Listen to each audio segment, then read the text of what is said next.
Students, हम लोग आज कोई सब्जेक्ट लेके डिस्कस नहीं करेंगे। हम लोग डिस्कस करेंगे कि लॉकडाउन सिचुएशन में जो एक अनसर्टेनिटी क्रिएट हुआ है कि क्या होगा, फ्यूचर क्या होगा। क्लास 11 में पढ़े हैं तो 12 में जाके कब एग्ज़ाम होगा पता नहीं है। जो 12 में पढ़े हैं वो रिज़ल्ट नहीं निकला है या अब निकलेगा तो भी कैसा होगा, ये अच्छा से एग्ज़ाम नहीं दे पाए जो पढ़ाई की उसका क्या फ़ायदा हुआ फिर। या फिर 12 कंप्लीट करके कॉलेज में कब जाऊंगा। जो कॉलेज में पढ़ रहे हैं वो सोच रहे हैं कि मेरा सेमेस्टर का एग्ज़ाम नहीं हुआ है, सेकेंड सेम नहीं हुआ है, कोई बोल रहा है फोर्थ सेम नहीं हुआ है। जो फाइनल सेमेस्टर स्टूडेंट्स हैं वो भी सोच रहे हैं कि मेरा एग्ज़ाम नहीं हुआ, मैं कब यूनिवर्सिटी में जाऊंगा या फिर एमबीए में एडमिशन लूँगा। जो प्रोफेशनल कोर्स में पढ़ते हैं वो भी सोच रहे हैं कि सी ए में किसी चीज़ का एग्ज़ाम नहीं हो रहा है। ऐसे जो जॉब का एग्ज़ाम दे रहे हैं वो सोच रहे हैं कि जॉब का एग्ज़ाम भी नहीं हो रहा है, सब पीछे होते जा रहा है। तो ऐसा एक सिचुएशन क्रिएटेड हुआ है जो काफ़ी स्टूडेंट्स को लग रहा है कि फ्यूचर अनसर्टेन है, मैं पढ़ाई क्यों करूँ या फिर पढ़ाई करके क्या होगा, फ्यूचर क्या है। एक अजीब तरह से एक अनसर्टेनिटी क्रिएट हुआ है। तो मैं चाहूँगा इस सिचुएशन को डील करने के लिए स्टूडेंट्स के साथ कुछ एक्सपीरियंस और कुछ टिप्स शेयर करूँ।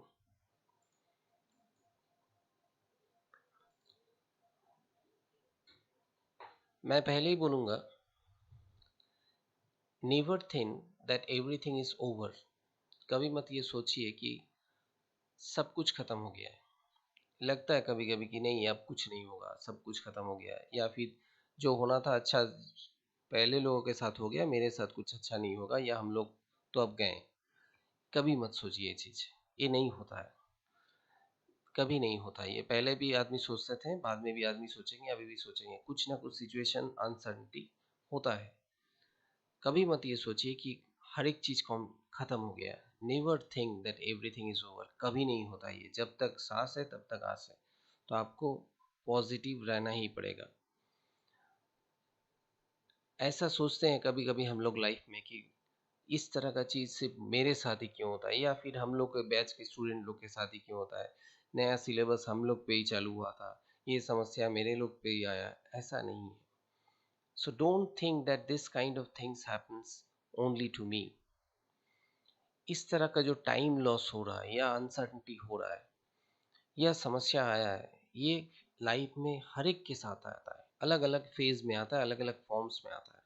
आप अपने पेरेंट्स के साथ बात कीजिए, अपने दोस्त सीनियर्स के साथ बात कीजिए, हर एक के लाइफ में, इवन सक्सेसफुल जो बहुत आज हैं उनके लाइफ में भी पास्ट में कभी ना कभी ये सिचुएशन आया है। स्टूडेंट लाइफ में हो सकता है, स्टूडेंट लाइफ क्लियर करने के बाद जॉब एग्ज़ाम के टाइम में हो सकता है, जॉब एग्ज़ाम में अच्छा एग्ज़ाम देने के बाद रिजल्ट पब्लिकेशन में हो सकता है, या फिर हर एक चीज़ होने के बाद जॉब ज्वाइन करने में भी ऐसा भी स्टूडेंट्स हैं जो जॉब ज्वाइन करते हैं, अच्छे स्टूडेंट हैं, लेकिन उनका फिजिकल या फिटनेस या फिर हेल्थ उनका परमिट नहीं करता, वो उनको जॉब भी छोड़ देना पड़ता है।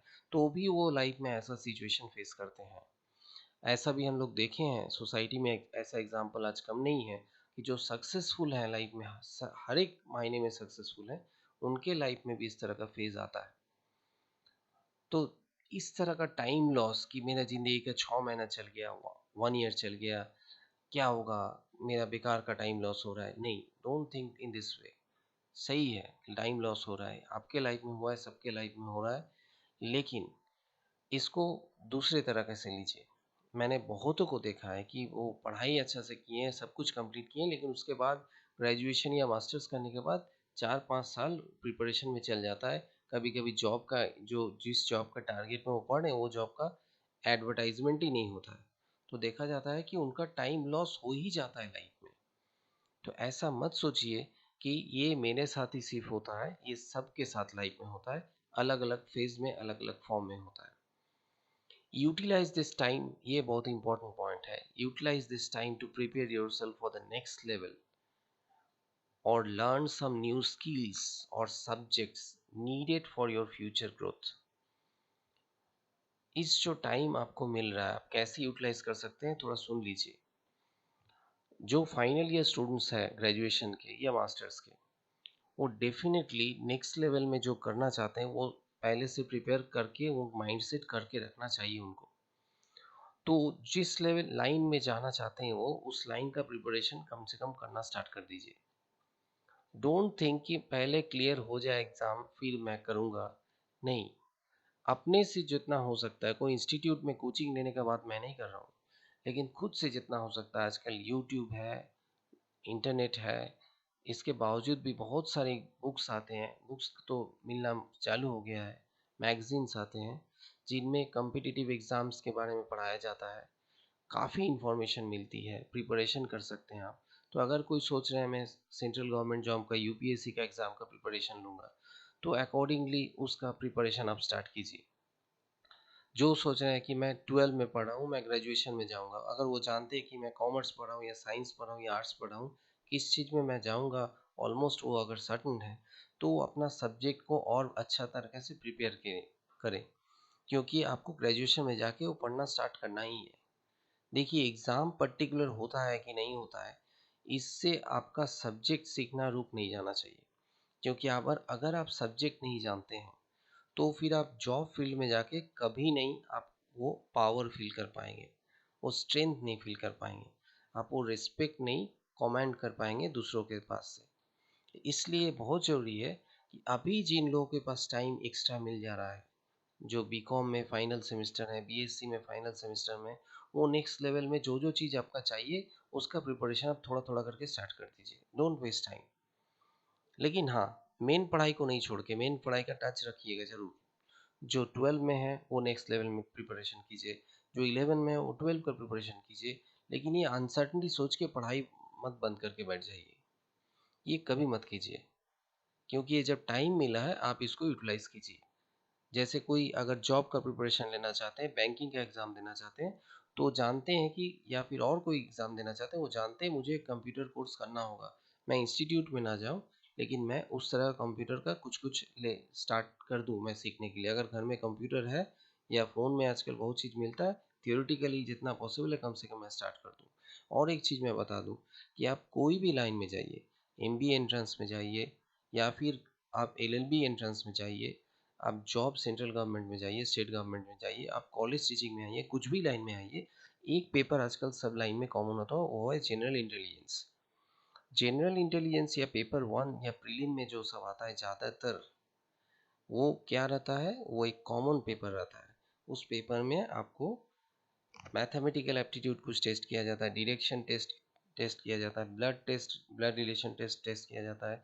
इस तरह इंग्लिश वोकेबुलरी या इंग्लिश का ग्रामर कॉम्पोजिशन ये सब चेक किया जाता है।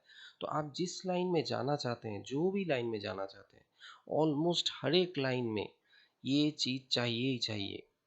एक्सेप्टिंग, अगर मैं बोलूँ फिर भी, अगर आप प्रोफेशनल कोर्स में जाते हैं, कॉमर्स का स्टूडेंट्स हैं, सीए, सीएस या सीए में इस तरह लाइन में जाते हैं, वहाँ पर ये आपको ज़रूरत नहीं पड़ेगा, डायरेक्टली ज़रूरत नहीं पड़ेगा।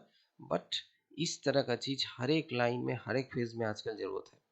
इवन आप कॉलेज टीचर बनना चाहते हैं, तो भी आपको ये जनरल इंटेलिजेंस का एक पेपर वन में देना पड़ता है। तो ये बहुत आसान चीज़ है कि कम से कम अच्छे अच्छे बुक्स निकल गए हैं। आप एक बुक ऑर्डर कीजिए, कम से कम एक बुक लेके स्टार्ट कर दीजिए, थोड़ा थोड़ा करके, अच्छा भी लगेगा, माइंड भी शार्प होगा और नेक्स्ट लेवल के लिए प्रिपरेशन भी होगा। So this can be the best way to utilise your time. Remember, if future has nature has given any challenge to you, the strength to fight it out must be within you. Think positively. ये nature का law बोला जाता है, ये time tested है, कि अगर आपके लिए कोई चैलेंज नेचर ने दिया है आपको या आपके जनरेशन को या कुछ भी, ये मान के चलिए, विश्वास रखिए कि आपके अंदर वो फाइट करने का स्ट्रेंथ भी नेचर ने प्रोवाइड किया है। ये चीज़ को आप एक फल को भी देखिए, जो फल रहता है उसका, गाछ में फल रहता है, फूल रहता है, हर एक को नेचर उसको प्रोटेक्ट करने का एक रास्ता दे देता है। तो इस तरह ह्यूमन बॉडी जो रहता है, ह्यूमन लाइफ जो रहता है, उसमें भी अगर कोई चैलेंज आता है, तो उस चैलेंज को फाइट करने का भी स्ट्रेंथ नेचर आपको प्रोवाइड करता है। हाँ, हम लोग को सोचने का ज़रूरत है कि हम वो अपना स्ट्रेंथ को देख पा रहे हैं या नहीं पा रहे हैं, समझ पा रहे हैं या नहीं पा रहे हैं। थोड़ा दूसरा तरह का सोचना पड़ेगा। एक ही एंगल से अगर आप सोचते रहेंगे, तो बहुत समय आप अपना स्ट्रेंथ को नहीं रिकॉग्नाइज कर पाएंगे, आइडेंटिफाई नहीं कर पाएंगे। So remain positive, think positive. Success comes to him who continue to work consistently towards his goal. Consistently काम कीजिए तो ही सक्सेस आएगा, आप उसको छोड़ ना दें बीच में। बहुत अच्छे अच्छे स्टूडेंट भी होते हैं लाइफ में, थोड़ा जल्दबाजी में गलत लाइन पकड़ लेते हैं, या फिर फ्रस्ट्रेशन में दो तीन लाइन कभी इसको सोचते हैं, कभी उसको सोचते हैं, कभी इसको सोचते हैं, इसमें गलत हो जाता है। ये मत कीजिए। आप कंसिस्टेंटली एक लाइन को सोचिए। अगर ज़्यादा से ज़्यादा चेंज करना है तो एक आध बार आप शुरू में जो करना है कर लिए, लेकिन बाद में मत कीजिए कि आज मैं ये लाइन कर रहा हूँ, ये टफ लग रहा है, अच्छा वो करता तो शायद ज़्यादा अच्छा होता, ये नहीं कीजिएगा। सो कंसिस्टेंटली गोल एक फिक्स कीजिए, सोच के फिक्स कीजिए, सही आदमी से पूछ के फिक्स कीजिए। ऐसा आदमी से बात मत कीजिए जो उस लाइन का नहीं है, जो खुद लाइफ में ऑलवेज फेलियर हुआ है। ज़्यादातर चांस होता है, ज़्यादातर, मैं नहीं बोल रहा हूँ सब कोई, ज़्यादातर चांस होता है कि वो लोग आपको गलत एडवाइस या नेगेटिव एडवाइस देते हैं। आप सक्सेसफुल लोगों को देखिए, देखिएगा उनको, उनका सक्सेस आया है। हर एक को फाइट देना पड़ता है, लेकिन सक्सेस जिनको मिलता है वो आपको ज़्यादातर, 5 लोगों से बात कीजिएगा तो 4 लोग आपको पॉजिटिव बात ही बताएंगे, और that is possible, very much possible. तो लाइन भी बराबर चेंज मत कीजिए, सोच अपना मत चेंज कीजिए, विश्वास रखिए। What ever happens, there is always hope. ये लाइफ में ज़रूर याद रखिए। हम लोग टीचिंग में रहते हैं, कभी कभी देखते हैं बहुत सैड इंसिडेंट्स होता है। ये बहुत सैड इंसिडेंट है, गलत तरीक़ा से मत लीजिएगा, लेकिन हम लोग ऐसा देखे हैं, मैंने भी कॉलेज में देखा है कि स्टूडेंट कोई रिलेशनशिप ब्रेक होने के लिए, या फिर कोई एग्ज़ाम में रिज़ल्ट ख़राब होने के लिए, या फिर घर में पेरेंट्स का कुछ गलत आ, तरीक़ा से उनके साथ पेश आने के लिए, वो कभी कभी कुछ गलत स्टेप ले लेते हैं लाइफ में, घर छोड़ देते हैं। या फिर होता है लाइफ में, ऐसा भी हुआ है, मैंने खुद देखा है, मेरा स्टूडेंट, वो हम लोग का कॉलेज का स्टूडेंट, वो सुइसाइड कमिट कर लिया था। ऐसा नहीं करना चाहिए, कभी नहीं, कभी नहीं, नेवर। हमेशा याद रखिए, कुछ भी हो, होप इज ऑलवेज देयर। अगर गीता के बाद, गीता में जो लिखा है अगर बोलो, तो आदमी खाली हाथ आए थे और खाली हाथ ही जाना है आदमी को। सो बीच में जो आप एक्वायर करते हैं वो सब कुछ ही एडिशनल है आपका। आप कैसे किस तरह से करते हैं, आप क्या से क्या बनते हैं, ये ज़्यादा इम्पोर्टेंट है। सक्सेस को मेटेरियल टर्म्स में ऑलवेज मेजर मत कीजिए। कभी कभी कुछ कुछ चीज़ होता है जो टेम्पोरली हमको लगता है ये खराब मेरे साथ हुआ, लेकिन फ्यूचर में हमको समझ में आता है बाद में कि ये सही हुआ था, वो गलत कुछ नहीं हुआ था। तो अगर कोई ईश्वर पे विश्वास करते हैं या कोई दूसरे कोई पावर में विश्वास करते हैं, वो ये फेथ रखिए कि अगर नेचर कोई सिस्टम में चेंज ला रहा है, कोई लॉ में चेंज आ रहा है, तो वो कुछ कारण है उसमें। हम लोग उसके अनुसार अपने आप को अलाइन करके फाइट करेंगे, कंटिन्यू करेंगे, पढ़ते रहेंगे, लेकिन हाँ, इंटेलिजेंटली करेंगे। So there is always hope, please remember. अगर आप ये जॉब बाई चांस नहीं पाते हैं, कोई टीचिंग सोच रहे हैं, बाई चांस अगर टीचिंग गवर्नमेंट नहीं पाते हैं, तो there is scope in private tuitions too, there is scope in online tuitions too. So ऐसा मत सोचिए कि हर एक चीज़ कंप्लीट हो गया, ख़त्म हो गया। Have faith, remain happy and healthy, that is most important. विश्वास रखिए अपने ऊपर, विश्वास रखिए जिस पे आप, जिसके आप लिए प्रार्थना करते हैं उसके ऊपर आप विश्वास रखिए। कुछ मत, होप मत खोइए, और कंसिस्टेंटली अपने आप को अपग्रेड करते रहिए। खुश रहिए, हैप्पी रहिए, हेल्दी रहिए। Thank you very much, all the best for your future.